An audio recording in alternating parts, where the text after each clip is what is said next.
Celebrate. Connect.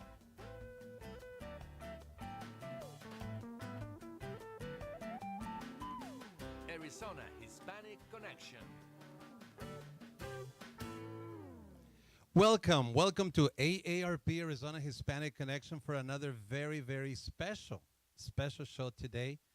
I have a special guest, and I know you are going to love this interview. This show will be an interview with Luz Sarmina, and the topic today is Luz Sarmina, a Latina leader. Before we go into the subject, into the interview, I would like to remind you that we are doing this show through Facebook Live. So if you do a Facebook Live, we ask you to look for our page and look for AARP Arizona Hispanic Connection on Facebook and follow our page and share it with friends. This is very important to us because this is the only way that we can really know who is listening to us, who is joining our shows. All right, let's get into our interview today. And before I introduce my guest today, let me read a paragraph that I have here, kind of a note for me to start the show. And here it is. Women have and continue to encounter discrimination, disparity in spaces such as positions of power, pay, and other. Women also have to deal with stereotypes. The life and experience of our guest today offers us an example of a person who experienced and overcame these challenges. Luz Sarmina is our guest today, and the topic is Luz Sarmina, a Latina leader. Welcome, Luz. Thank you, David. You and I have spoken several times just for me to get to know you better so that we can do this interview. I got to meet you as the CEO of Valle del Sol, and you are a lady, you are a woman, you are a CEO, you made it. I was just kind of reflecting a little bit that women that have influenced my own life is my grandma, my older sister, my mother, and of course my wife. So women are so special. But in those early ages, those early years, or you're before, say, the 80s or what have you, women did not pursue, or in the 70s, 60s, as they do today, careers, and the concept of being a professional and successful was not that strong in those years. But in you, we find, I would even say, a trailblazer, a person who kind of launched a different, open up, ways, open up new experiences and spaces. So I just feel that I'm sure that when you left the Valle del Sol, because you were the CEO of Valle del Sol, they did some recognitions, but that's a few years ago. But I wanted just to have you on our show because we wanted to celebrate your life and your success. Thank you. So thank you so very much. Sure, my pleasure. Yeah, so let's get into your life, because I really wanted to get into your life to kind of see, how your life went and how you managed to be. I mean, you off the air, you told me you are a grandmother, you are a mother. You basically did everything, and it's unbelievable. Like I said, women experience lots of challenges in many spaces. So let me just say a little something about you and then throw at you a couple questions, and we'll go that way. Is that fair? Perfect, sure. All right. Luz is born in Mexico City.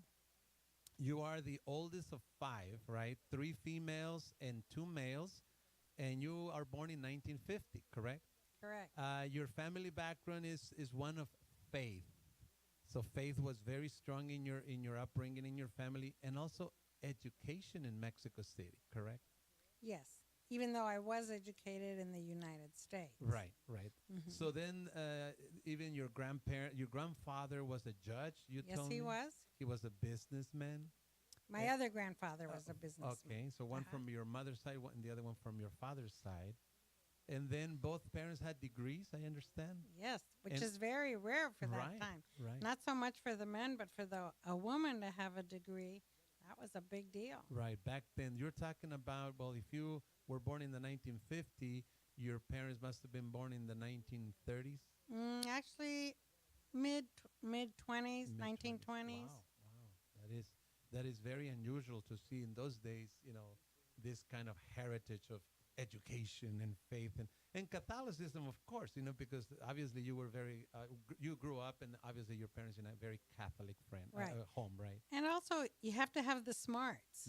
Of course. The women in my family who were educated way back then, they were smart women.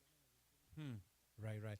And they always are. It's just that the society has a way of doing things, right? That is Correct. that you kind of have to work harder to break through barriers, etc. Yes. Now, you did okay. So your father was a doctor, Correct. and we're gonna get to the point where you come to the family moves to the U.S. But before then, let me ask you a couple questions. What was life like the first 6 years of your life in Mexico regarding faith, education, and in general? Those years I think were very traditional Mexico City kinds of practices, beliefs. We all were baptized. We all made our first communion at different times in our lives. And we had cousins around. My grandparents lived close. So we were a close-knit family. And, of course, I was very young then since I came to the States when I was 6. Right. But I do have memories of that. And the other part is I always went back, and as I got older into the summertime, I would go spend a month in Mexico. So that helped connect me not only with that side of it, but also they made me learn Mexican grammar. Can you imagine that? And so that's one of the things that I'm very grateful for now, Right. because I can speak the language fairly correctly. Perfect. So you had a childhood of just going to what? Actually, you didn't go to school there, right? Well, I went to preschool. Párvulo, is that they used to call it párvulo there? Yeah. So you learned the language there, and let me also ask another question: were there explicit or implicit expectations in that home? Explicit and okay. Tell me about Well, that. the explicit was, you had to behave yourself. My father didn't like, as you mentioned, we had a lot of kids in my family. And my father didn't like kids running around carrying on. He'd rather that, we were reading because he was a reader. And that was a question I was going to ask you. I can almost bet there was almost a requirement to read a lot, right? Well, we loved to read. Okay. I can't say that It was part of that It was family- just part of what Okay. my parents read and we did. And, it took us to a different world when you read. I love reading even to this day. Right. So that was basically the expectations you needed to. Now, marriage in those days, the expectations, as was in I'm maybe 15 years younger than you are, so it's not. You too didn't much. have to go there, David. But the interesting thing is that even with us, I usually tell my kids, when I grew up, my goal was to get married and have a family.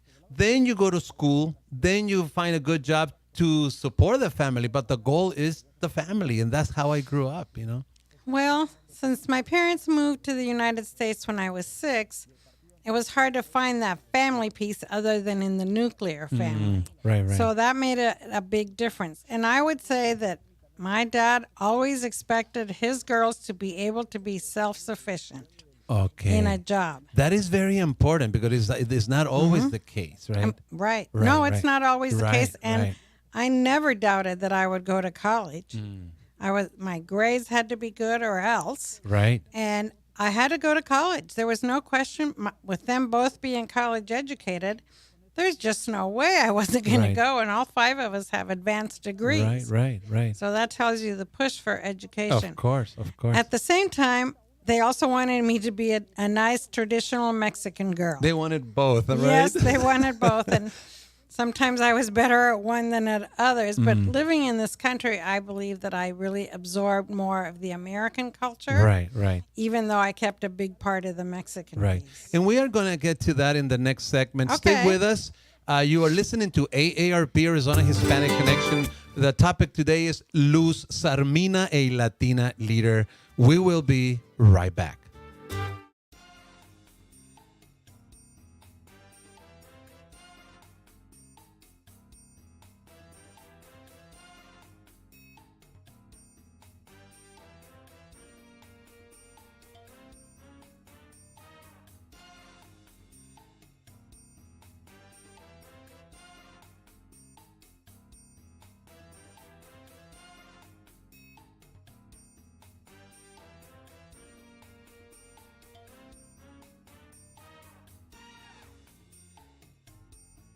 El 13 de enero, la Corte Federal restableció DACA y la CIS ya promulgó las instrucciones para que los jóvenes cuyos permisos están por vencerse o se han vencido ya pueden renovar sus permisos DACA.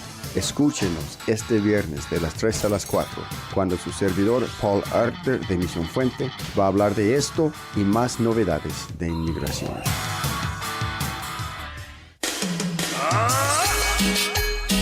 Hola, ¿qué tal amigos? Les habla su amiga Ruth González para invitarlos a que nos escuchen todos los lunes de 3 a 4 p.m. en nuestro programa Melodía Local. Sí, Melodía Local, un programa musical, informativo y cultural.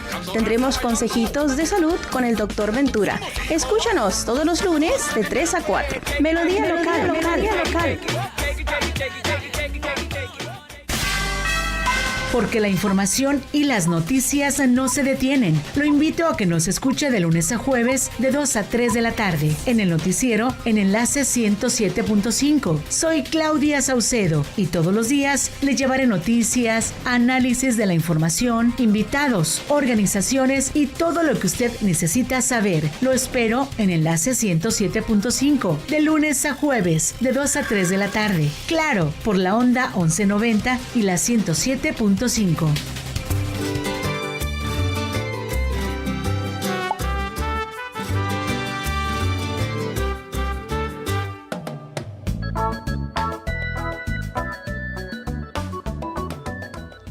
Thank you. Thank you for staying with us. This is AARP, Arizona Hispanic Connection. A very, very special show today. And a special guest is Luz Sarmina. And the title is Luz Sarmina, a Latina Leader. Let's continue with the conversation, Luz, if we don't mind. We have a lot to cover in a short time. So let me move on.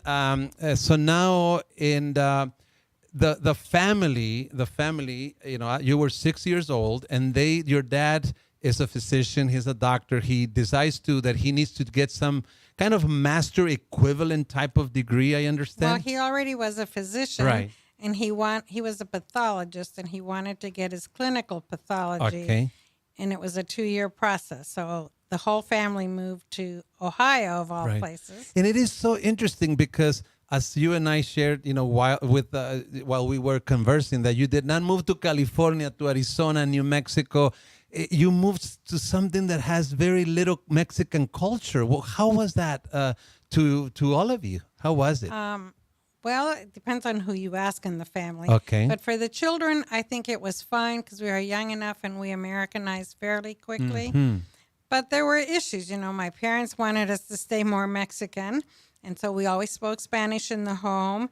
And certain, you know, as we were talking earlier, certain behaviors and expectations were both Mexican and American. Mm-hmm. And so sometimes it was a little confusing, but we figured it out. I think it helped a lot because of the fact that you were coming from a background of education. Yes, absolutely. And financial stability. I can understand, like me, I came out from a rancho. And I came to East Los Angeles, and it was still difficult. So can you imagine moving from a town or, you know, maybe, you know, a different scenario, and you moved to something like Ohio. Now, you had to learn English. How was that experience of learning English? Was it fast? Was it difficult? Well, I showed up right after Christmas at first grade, and guess what? Everybody spoke English, and I spoke almost no English. Wow. I knew how to say yes or yes, you know, and it was, I don't really remember it. I think I've blocked it somewhat, but it was traumatic because, you know, everybody else spoke English. There was no Spanish-speaking people. Now, what it did do for me is that I had to sink or swim, and of course I swam. Right. And that made a huge difference. By the end of that school year in late May, early June, I was totally fluent. No, I wasn't educated fluent. You know, I couldn't spell everything, and things were sometimes challenging. I didn't know what people meant when they used different kinds of words. Right. But as a 6-year-old, I was pretty good. Did they? There was no such thing as ESL in. Oh no! Right. No. So basically, you had to stay and you had to immerse yourself in the language. Now, another question that I have for you, Luz, is you had to coexist in an Anglo-Saxon world. How was that experience? I think that experience taught me a lot of interesting things. Basically, I would say, to a large degree, my family anglicized. Even my parents, who were not so keen on being, they were very proud of being Mexican, but we lived in that world and we all had to adjust to it. You know, the money, the education, the religion, everything, you know, our lives were in an Anglo world. And in the long run, that was very beneficial to me because I'd learned how Anglo people think and what they do and what their priorities are. And later in life, that has served me very well. I have to believe that you would agree that far from deleting and what is the opposite of adding? Subtracting. It added, right? Yes. Because this is one thing that I believe this is what makes us Latinos. It gives us an amazing opportunity to absorb more, absorb 2 cultures, 2 languages, and everything. So I'm sure that you were kind of basically taking it in and learning how to adapt. I mean, you did tell me that you learned the Anglo-Saxon mentality, behavior, and that helped you a lot, even in your career. Value systems. Right. Oh, especially in my career, it helped a lot. Now, another thing that I learned about you is that there was an expectation to get A's or B's at the very least, no C's, right? Absolutely not. If I got a C, I was grounded till the next grading period. Wow. Because my dad especially had this attitude.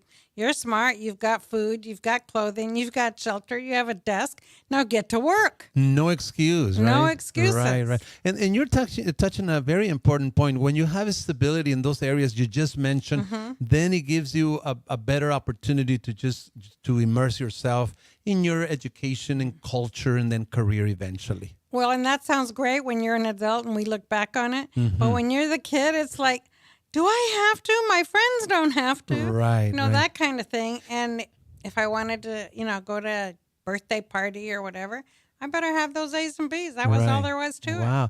Now, you did mention something about your friends who were Anglo-Saxon, of course, wearing skirts, right? Oh, yeah. We lived in the mini skirt days.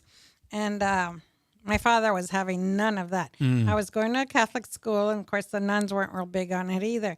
But all the girls wore really short skirts. It was, you know, twiggy and all those things.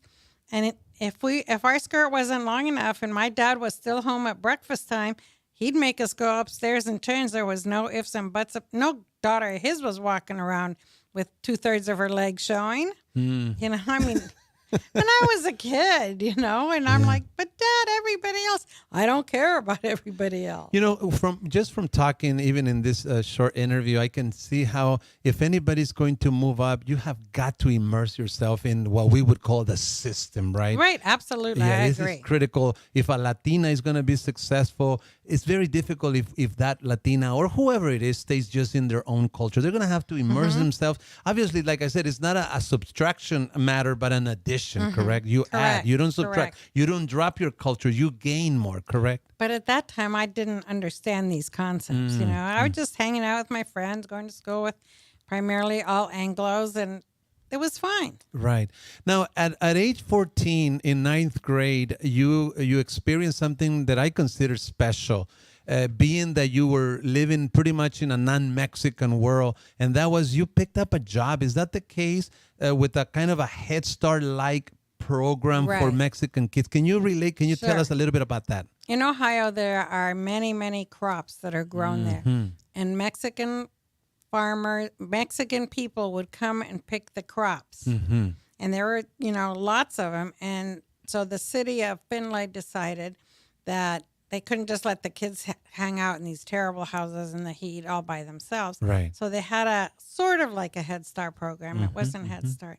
And they would bring the kids to the school or to the church, and they would get meals and clothes and food and, play games and different things like that. And so I got lucky enough that I became the teacher's aide at that young age. It's pretty much a part-time job, like say 8 to 2. And I really got to see a So you were whole making new money world. already. Yeah, a little bit. It was like probably $1 an But hour. still, and what I'm seeing is that leader, Yes. that leader, that experience, that absorbing of the language, of the culture, the experience, the education, and a leader is being formed, and that's why we want to highlight, because that's why we named the show A Latina Leader. We're seeing the profile and the experience and an example of how a Latina leader is formed. So if you can go Sure. on with that about these children, Well, these kids. these children, first of all, I lived a very middle-class life, so I didn't think even that much about poverty or other racial issues or whatever. And when I went and worked with them, I thought, oh my gosh, there's a whole different world out there. And then that made me curious about what else was out there. It also made me see that there are so many ways to make a living, and that was one way I did not want to make my living. Right. So basically, the reason why I wanted to highlight this point, Luz, because, given your background, this kind of reconnected you to not only the Mexican culture, but an aspect of it that perhaps you had not touched. Correct. And that is Yes, kind correct. of poverty, right? Mm-hmm. And people who spoke no English, which Right. I couldn't even imagine how could Right, you live in this right, country, right. and yet they did. Right. And they did well. They were very decent people, Mhm. and they loved their children. Of They probably course. had too many, Mhm. but they loved their children. And, I would ride the bus back to them when they would go back to the camps, and I would see this shack, for lack Right. of a better word, where 6, 7 kids and the parents lived in. Right. And I was just stunned. Mm. I mean, Yeah, I was yeah. naive, and that was really a big shock. And This I is- think Go ahead. this was the first step into getting me involved in social work kinds of stuff. There and we go. working with Mexican Of families. course. And you're only 14. Right. This is amazing. This is an amazing experience. Now, can you relate to us this matter of dating? Because you were also dating in those years. You're living. And now, did you date? Obviously, you had to have dated Anglo-Saxon. Yes, that was all there was. Right. Well, my dad was not real keen on dating. He couldn't understand why I couldn't bring one of my brothers and sisters with me on this date. Okay. And I'd be like, no way. Right. There's no way. In an Anglo culture, that just never happens. One of the things that I like to tell is I was never allowed to spend the night at anybody's house unless they were family members. Mm-hmm. And people would say, well, why can't you spend it? It's just, my family. And my dad would say, you have a bed right here. Why don't you want to sleep in that one? Right. Like if that was the point. Right. But, they were just the first time I slept away from home other than family was when I went to college. And that's like very different for many Anglo families. Before we go on the next break, we have about a minute and a half. You mentioned that you learned that there are other ways to live and that money was not the determinant. Can you relate on that? Can you tell us a little bit about that? Well, because I went to Mexico and because I saw these families and some of my friends, did not have as good of a life as my family was lucky enough to have. And thanks to my dad's working, I learned that there's a lot of ways to live, and that has opened up my thinking and my feeling, and that I don't really ever want to judge people for how they live. Everybody has that. And I learned that through those years because I saw so much different. When I would go to Mexico, it would be totally different world. Anybody who's been to Mexico knows that. And so then I'd come back home and it'd be a totally different world. But one thing that I want to highlight is the importance of experiencing those different aspects. And here we go again. If you're going to be a leader, I feel that those are a must because you're going to be dealing, once you start moving up, into higher positions, you're going to be dealing with these kinds of things. And if you are experiencing from youth and as you grow up, that's only going to be an asset to you, right? Right. And my other asset to that piece is that I was bilingual. I was very fluent in Spanish, so I could move into either group with no problem. So at this point, you're kind of getting ready, but not quite there yet. So stay with us. We're going to have to take a short break. Please know that you're listening to AARP, Arizona Hispanic Connection. The topic today is Luz Sarmina, a Latina leader. Stay with us. We'll be right back.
Thank you. Thank you for staying with us. This is AARP, Arizona Hispanic Connection. The topic today is Luz Sarmina, a Latina leader. Luz, we already took you to, well, you shared with us about your living in Mexico for the first years, and you moved to the U.S., you go to school. You're kind of learning to coexist in different worlds, different cultures, etc. And I can see, and then the experience you had at 14, which to me was very, very special. And then you even mentioned that kind of began to realize, and you kind of identify it as one point that eventually led you to the social work arena, right? Mm-hmm. This is very, very good. Let's go to your education. So you obviously, as expected, you had to go to school. It was expected of you. There was no way around it. So you attended St. Mary's College, right? Right. And this is an all-girls school in Maryland. No, Indiana. In Indiana. Are there more than one? I have no idea. Oh, okay. I'm sure that St. Mary's is everywhere. Yeah. Yeah. So anyway, but what we know is St. Mary's College is an all-girls school. You major. You had a major and a minor. A major in psychology. Sociology, and a minor in psychology. Mm-hmm. Then in your let me just before we get to your marriage, because you did get married very young. Very. Tell us just a little bit about how the school experience. How was it? The school experience was freedom. Actually, the university experience, because it is. It's a college experience. Right. And I have to tell you, it's right across the street from Notre Dame University too. Mm-hmm. To me, that was the first time I had freedom in my life. Really? Yeah, because my dad was kept very tight eye on us. So you had to live off of No. If he could have, we would have stayed home and gone to college. Oh, okay. But there was nothing there in Ohio that would have allowed for that. Right. So a Catholic school was the next best choice. Mm-hmm. I had a great time. I studied hard. I met lots of people. Again, a very different environment. There is no one environment when you go to college. You know, now there's all kinds of different, more people having come out of different environments. Right. But in those days, those things were still around. They just weren't that public. But you get to see all of that. Right. That was very important again for me. And I was lucky enough to meet my soon-to-be husband. And he was graduating from Notre Dame. And I was finishing my sophomore year. And we ended up getting married and moved to Wisconsin, where we went to the university there. And I finished my degree. And he finished his master's degree. We had a baby, and then we moved to Arizona. Okay, you were 19 when you got married. Yes, I and was. And he was 22. 22. Just very briefly, maybe 30 seconds, something that you want to share about the experience of marriage with, from someone from another culture. How was that like? Well, there were things that were very similar because I had grown up more in an Anglo society. Okay. But there were things that were very different. A lot of the traditions were different, how we celebrated certain things. And then we had a baby a year and a half later. And so then that's when traditions became more obvious too. And not in a bad way. I think that he was a good guy and that he really paid, honor to my traditions. And I would try to do the same thing. And it was good. And then we moved to Arizona after that. Let me just eventually you did divorce from this gentleman. And do you think that this differences had anything to do with it, or it was just totally something different? I think part of it was cultural differences. Okay. That even though I had gotten my master's degree here at ASU, I also felt, that his career came first and what he needed to do was fine, and I could do anything I wanted to, but they couldn't. It wasn't first, by the mere fact that I made significantly less money. It takes away some of the freedom that I could possibly have. Right. My very first job here in Arizona was at Wesley Community Center as a preschool teacher. And I hadn't been a teacher. I didn't have my master's. And I saw again that people really needed help. And I realized that, if I'm ever going to amount to anything in caring for people and creating policy or jobs or whatever, I needed to get a master's, and that's when I went to get my master's. Let me go back just a little bit. What brought you and at that point and your husband, because you both came, you were still married. What brought you to Phoenix? His parents lived in Phoenix, and we happened to come here in the spring, and the spring here is fabulous. And since we were just graduating, we go, why not go to Phoenix? Of course, had I known how hot it was, I might have made a different decision. Right. But Phoenix has been very good to me, and I love it here.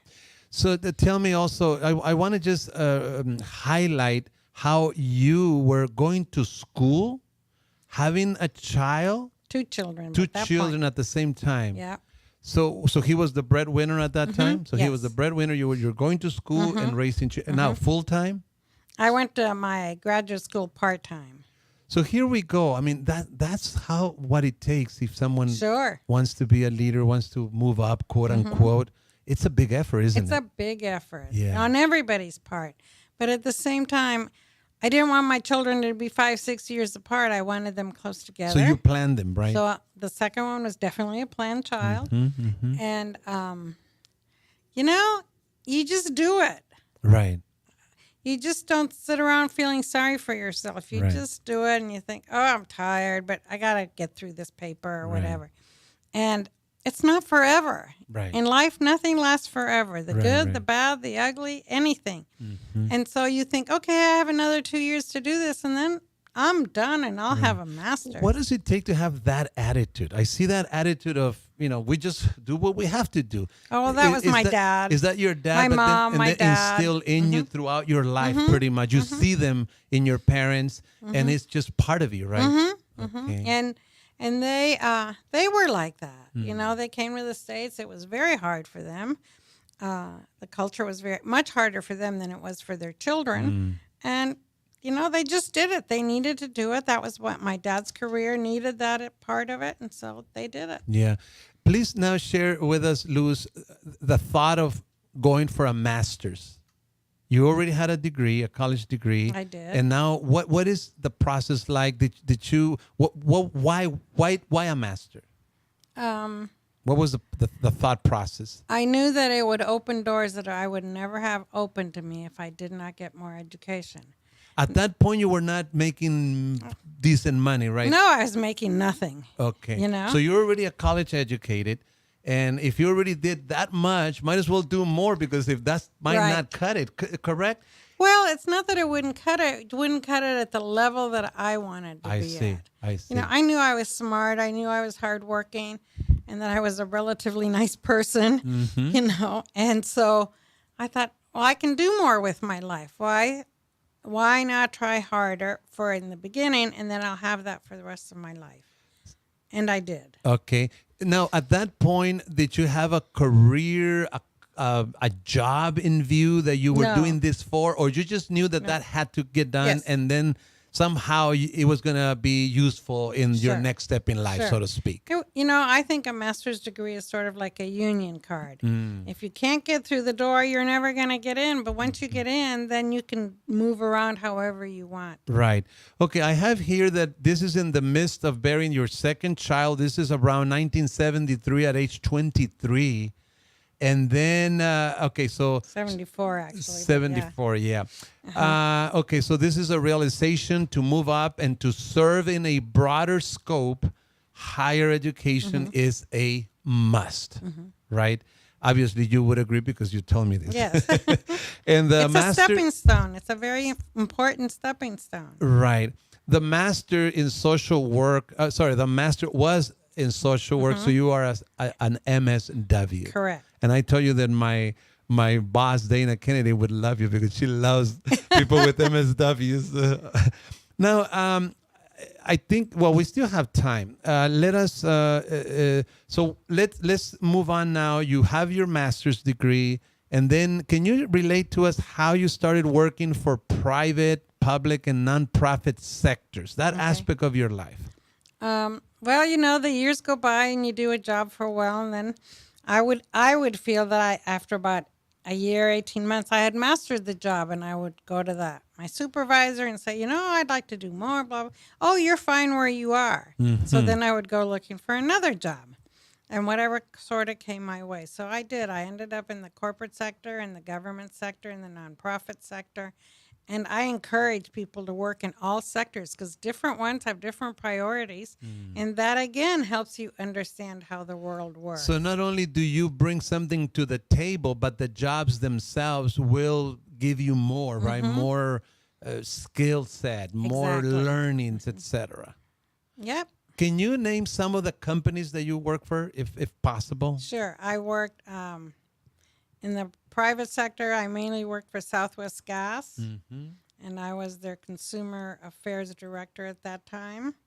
I worked for smaller nonprofits and school social workers, and then I was the assistant director at the Department of Economic Security in charge of the Division of Aging and Community Services, which is statewide. And that was Right. a big jump. And then eventually I went to Valle del Sol. You know, the other thing I would like to say Yes. is that it's really important throughout all these years that you're just not going to work and staying with your family, going to work. Like I was in the first class of Valley Leadership, for example.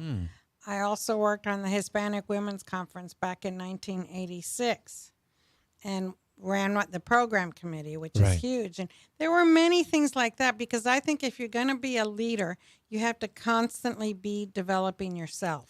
It's not easy, correct? No. The path is not easy. it's I mean, I not. think it's more than clear just from seeing aspects of your life and your career. I mean, you know, one of the things that to me is so amazing about women is that for us men, we said, all right, I'll pursue this career and nothing will basically pause it. There's not going to be pauses in my career. Women, they have to bear children. They have Right. to. This is an amazing thing. They choose to raise children Right. nowadays, and it's a very good choice if you want to have children. But now it's not an either or. But my point is that women have interruptions in their careers. Yes. And that makes it even more difficult because now you have to, go through the pregnancy, then raise them, maybe spend a few months with the child, and then leave them, and then go to pick up, where you left up and continue that. That is not an easy thing, No, I it's not. imagine. Well, here's one of the things, people always tease me about how young I was when I had my children. And, luckily I was a fairly mature person, and so was my husband. But also it allowed me to be 42 years old when my children had left the nest, shall we say. And at that point I was more educated. I had more freedom to pursue my career any way I wanted to. And they were on their own. And so at 42, I had a lot more money than I did at 22. Wow. And a lot more interest than I did at 22. Of course. So it really, for me, it worked out very well. We're going to have to go and take our last break. Stay with us. This is AARP, Arizona Hispanic Connection. The topic today is Luz Sarmina, a Latina leader. Stay with us. We'll be right back.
Thank you. Thank you for staying with us. You are listening to AARP, Arizona Hispanic Connection.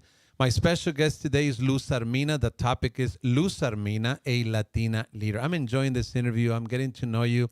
And I'm just realizing as a man how much work women have to go through, especially when you add all the kids and the childbearing and all that.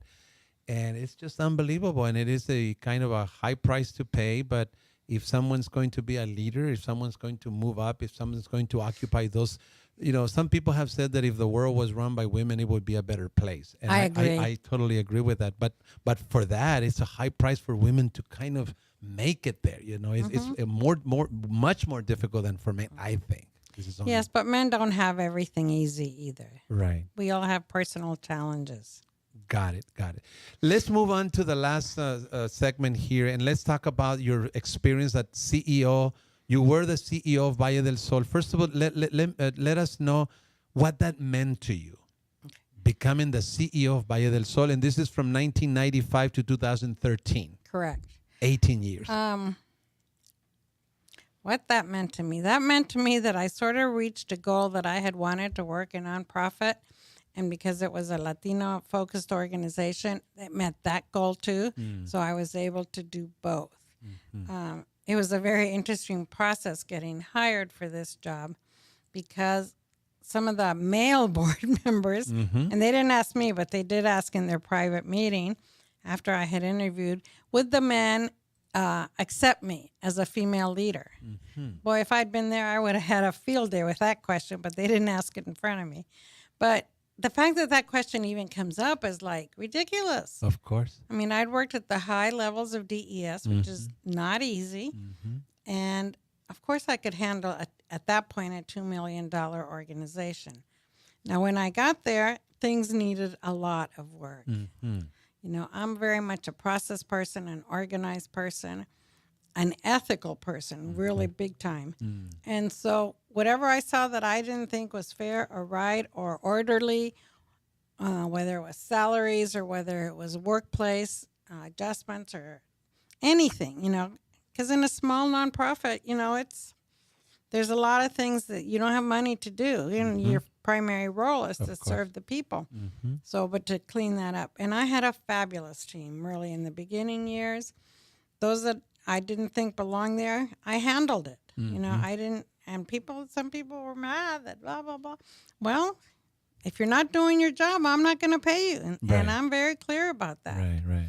And so it was very challenging, but I'm very proud to say that by the time I left, the budget was like $16 million. Wow, from 2 to 16. Yeah. What other experiences did you have there?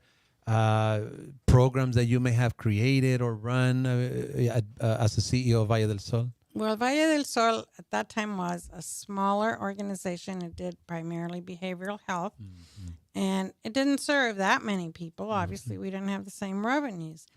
And so I thought, we need to serve more people. There's a lot more demand around here. My office at that time was on First Avenue in Buckeye. And, that neighborhood needs a lot of help. Right. And I just said, okay, let's see what we can do. And so we grew our programs.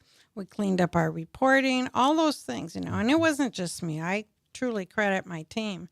It wasn't just me. And I thought, we're going to make this be as good as it can be. I'd rather do it right and be smaller than do it shady and be big. Right. As a CEO, Luz, for Valle del Sol, you get to interact with political figures, Sure. The corporate world. What was the interactions, you being a female CEO, did you notice anything, or was those folks kind of ready for you, or you have to still ready for you know what, the corporate heads that I knew and worked with were very respectful of me. I never had anybody give me a sexist remark to my face. The community was very generous when we had our capital campaign, and they came and supported our profiles of success, which is huge. The other is that something of your creation? No, that was there before I came, but it was little, and then it got to be like 1,700. Going strong. Yeah, 1,700. We sponsored people. Actually that one. I'm very year. glad. Thank you very much. Of course. And the other thing that I could have gotten rid of or not was the Hispanic Leadership Institute, because it's a highly intensive labor. Right. And when you have an organization that's floundering, you want to say, okay, where do I get the biggest bang from the buck? And thank God I had the vision to say, the Latino community is growing here.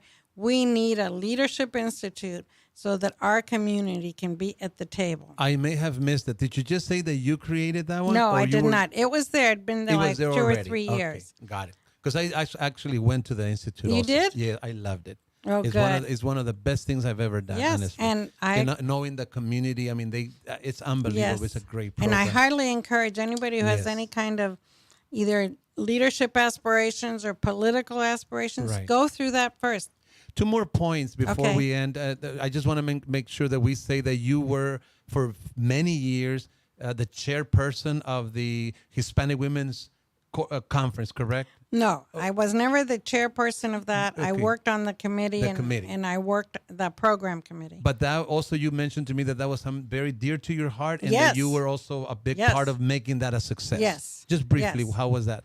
That was great. I got to make great Latina friends, because remember, I came from a semi-Anglo world, and the Latina friends really... Was that like a door to the Latina gang? You got it. Oh, I wouldn't call us gangs. Of course. Hermanas. Quote, unquote. Hermanas. Hermanas, of course. And that was very helpful. And it also got me to meet a lot of people in the Latino community. And I've had great, dear friends who are both Anglo and both Latinas. And I'm very grateful for that. That really carries you through in the hard times. A leader, Luz, is a leader aware that you are a leader necessarily, or is... No, I wasn't. Maybe you're some not people, aware? Well, I am at this point because I can look back on it now. But at the time, it was just like, I have a job to do, and I'm going to do it to the best of my ability. You kind of have to be humble. You have to know how to handle humble that. Is good. Handle that, I guess, I don't know, title, and make sure that you use it for appropriate, service, yes. not to. Bully people. Right. Yeah. Well, it's not in my personality. I suppose I can be tough because I have high standards and I expect them to be Right. met, but it doesn't mean that I'm not fair.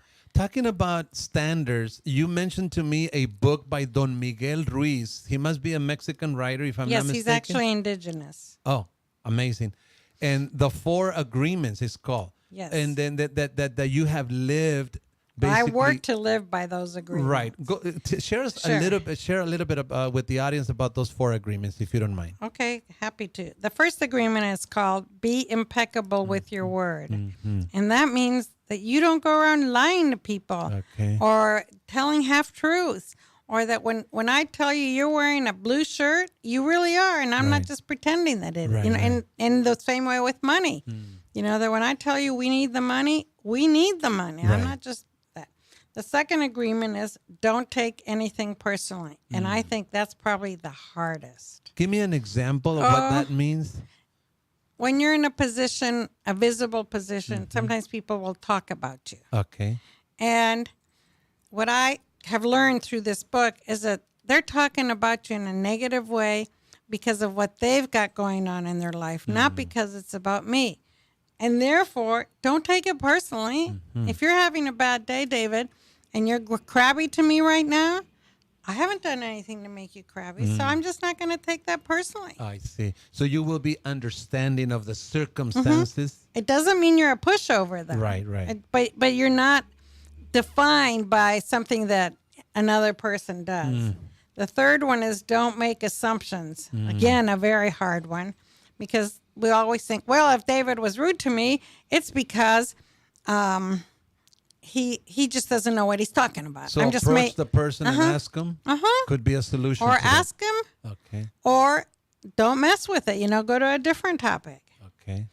But don't make assumptions that somebody's being lazy when maybe their father just died and they're not doing their job as well because they're brokenhearted. Right, right. So that don't make assumptions that they're just a lazy employee, for example. Or always do your best.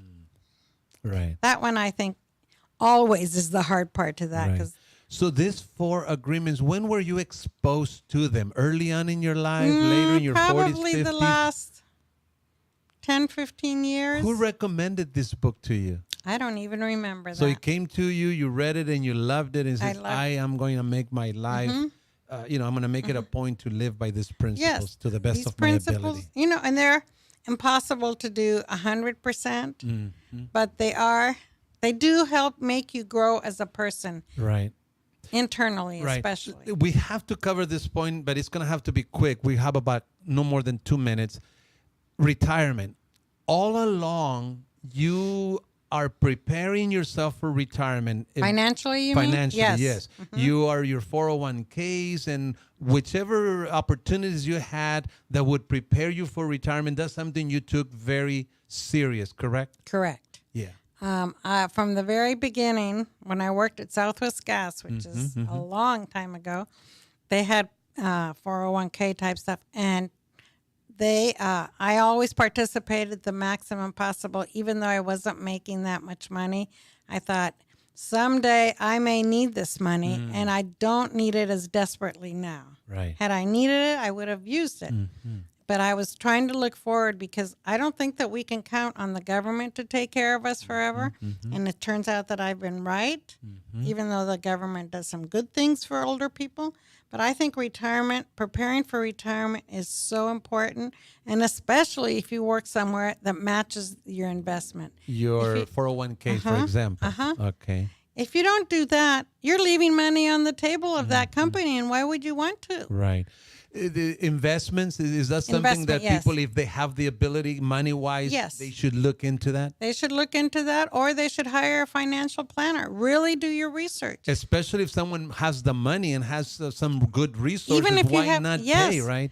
And to- and even if you don't have lots of money to invest when you're in your 25, 30 years old, do it anyway. And get someone who will help you through the years Right. to really grow that money. Because that's the only reason I am able to be Right. retired, because I saved all along. And You're living comfortably in your retirement years? Because you are retired. I am Even though I'm retired. sure you do some things Oh, here and I there. do lots of things. Right, but technically you're retired.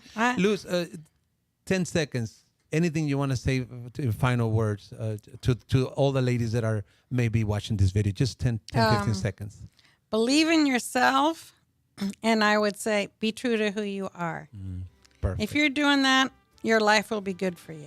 Thank you very much for Thank you, agreeing to David. be with me. I enjoyed the interview as much as the phone calls that we had. We'll do this again. Thank you. That would be great. Thank you. Thank you, David. Definitely. Thank you to AARP. Thanks. And we'll be back next week with another important subject. Thank you.